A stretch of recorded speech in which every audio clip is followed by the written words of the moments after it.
90,6 Rádió, egy csak igazi mai sláger megy. Itt vagyunk a Létakert családi napján, és egy fresh fiatalember áll előttem. Szia, hogy hívnak? Matosics Márk.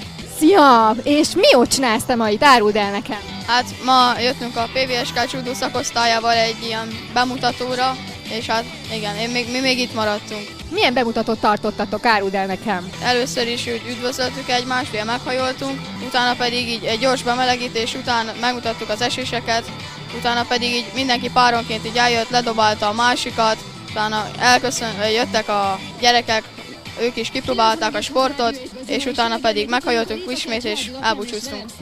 Na mutasd meg nekem a bicepszedet. Megfogom.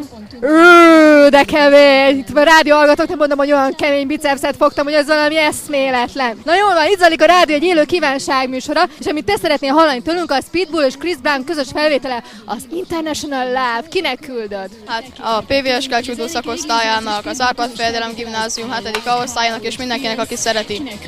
Na jól van, esetleg öcsinek, anyának, apának még? Hát ők is, nekik is. Na jól van. Jöjjön akkor nektek Pitbull és Chris Brown közös felvétel az International Love. Itt a Rádió Egyen. Köszönöm szépen. Hello. Szia!